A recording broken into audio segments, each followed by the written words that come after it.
India solar e vehicle expo का समापन समारोह है। हमारे साथ आईएए के राष्ट्रीय महासचिव दिनेश गोयल जी हैं। सर, कैसा रहा ये आयोजन, पहले तो ये जानना चाहूँगा। इसमें जो एग्जिबिटर्स हैं अभी उनका उत्साह देखते हुए बन रहा था और हर एक ने कहा कि रिस्पांस गजब की आई। इससे हम लोगों के भी मनोबल बढ़ता है, क्योंकि जब ये हमारी पूरी टीम और हमारे सब मेंबर्स मिलकर जब इसमें काम करते हैं और वर्किंग ग्रुप के लोग काम करते हैं तो उनका उत्साह देखते बनता है, क्योंकि सब लोग सेल्फलेस सर्विस दे रहे हैं सोसाइटी के लिए। और सेल्फलेस सर्विस में यही सबसे बड़ी बात होती है कि वो अप्रिशिएट हो जाए और जिस मकसद से वो लगाया गया है वो कामयाब हो जाए। तो इसमें सबसे बड़ी बात थी, एग्जिबिटर्स ने ये देखा कि उनके पास इतना विजिटर आया और विजिटर्स को फ़ायदा हुआ और उनको भी फ़ायदा हुआ। तो बस यही हमारा ध्येय था और इसमें मज़ा आ गया। सर, कई एग्जीबिटर्स ने आईआई से की सदस्यता ग्रहण करने की भी इच्छा जताई है, क्या कहना चाहेंगे इस पे? देखिए, आईआई एक बहुत सशक्त बॉडी है और एमएसएमई के लिए ये मसीहा के रूप में काम कर रही है। उनकी जो समस्याएं हैं उनका निदान आप बहुत सा ऐसा ज़रूरी नहीं है कि सरकारी तंत्र पे जाकर हो। हम सदस्य लोगों के बीच में बैठकर भी कई चीज़ें, किसी को जानकारी होती है, कई किसी को जानकारी होती हैं, तो आपस में जो हम लोग लगातार मीटिंग्स करते हैं उनके माध्यम से वो जानकारियाँ आपस में हासिल कर सकते हैं और अपने काम को और सुगमता से चला सकते हैं।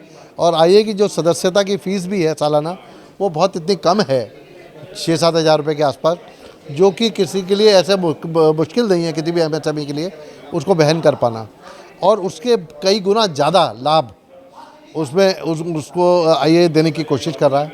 तो मुझे लगता है आईए बहुत सराहनीय काम कर रहा है और उसकी सदस्य ग्रहण करने से डेफिनेटली जो भी सदस्य आएंगे वो भी लाभान्वित होंगे और आईए भी और जोर शोर से काम करने में और उनके लिए निर्वाह करने में, काम को पूरा कराने में सक्षम होगी।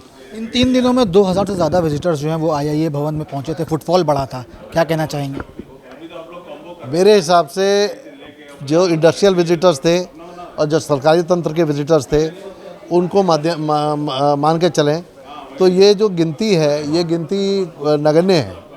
मेरे हिसाब से हर एक जना पूरे प्रदेश में पॉलिसी मेकिंग में और ख़रीदारी को प्रमोट करने के लिए रहता है। तो एक आदमी को आप 50-50 हज़ार के समझें, बीच में जो आदमी उसमें आए हैं। और जो वैसे विजिटर्स आए हैं वो भी सब बहुत इंडस्ट्रियल फ्रेंड्स के रूप में देख रहे हैं हमें। अभी जैसे हम अगर बात करें एमएसएमईज़ की, तो हम एक बहुत आज की डेट में 5 से 6 करोड़ उद्यमी हैं देश भर में। तो हमारी मान के चलिए कि 4% उद्यमी हैं जो कि करीब 40% जीडीपी को कंट्रीब्यूट करते हैं देश की।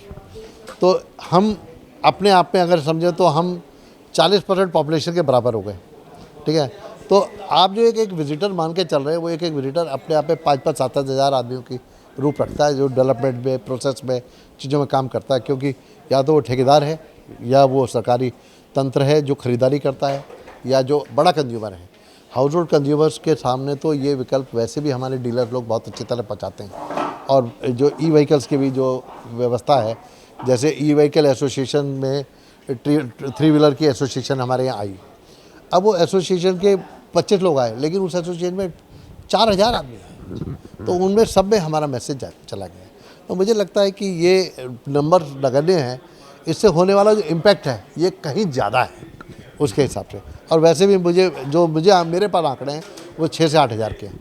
तो मुझे लगता है कि वो अच्छी बात है कि इस पर। सर, आखिरी सवाल पूछना चाहूँगा, आगे भविष्य में इस तरह के अगर आयोजन होते हैं तो आईआईए उसके लिए कितना अपने आप को तैयार महसूस करता है? मुझे लगता है कि अभी हम लोगों ने इस अध्याय में, यह 8वां संस्करण था, इस अध्याय में हमने ये महसूस किया कि अभी शुरुआत है और इसे बहुत ऊंचाइयाँ छूनी हैं। तो मुझे लगता है कि अगले ही संस्करण में, जो अगले साल होने वाला है, उसमें कई बेहतरीन इससे संबंधित तैयारियां होंगी और कई रिकॉर्ड टूटेंगे और इसका बहुत ज़्यादा लाभ पहुंचने वाला है। क्योंकि आपने देखा हमारे मुख्यमंत्री, माननीय उप मुख्यमंत्री जो हैं हमारे, मतलब मुख्य अतिथि, उन्होंने ये बात कही कि ये अब और एक्सेप्टेबल हो रहा है और कहीं ऊंचाइयां जानी हैं और ये एक्सपो को लगाने के लिए पूरा लखनऊ भी छोटा पड़ेगा। उन्होंने बात सत्य कही है। तो उसमें अभी आईआईए अपनी जो अहम भूमिका निभा रहा है, उसके हिसाब से अगले संस्करण में हमें और ज़्यादा तैयार होकर आना पड़ेगा और हम डेफिनेटली उसमें आएंगे। पर इसका मतलब ये नहीं कि हम यहाँ पर, आपकी बात, बहुत सक्सेसफुल आयोजन हुआ है, लेकिन हर सक्सेस के आगे रिकॉर्ड टूटते हैं। सुनील गावस्कर ने कभी रिकॉर्ड बनाए थे, तेंदुलकर ने तोड़ दिए, फिर विराट कोहली ने तोड़ दिए, अब आगे टूटेंगे। तो इसी तरह से होता रहेगा। तो बिल्कुल रिकॉर्ड टूटेंगे और भविष्य में आईआईए का जो आयोजन है वो बड़े स्तर पर होगा। साफ तौर पर दिनेश गोयल जी का ये कहना है कि अभी ये शुरुआत है और अभी आगे बहुत सीढ़ियाँ चढ़नी बाकी हैं। वीडियो जर्नलिस्ट बाबूलाल के साथ अभिषेक पांडे, डेली इंसाइडर, लखनऊ।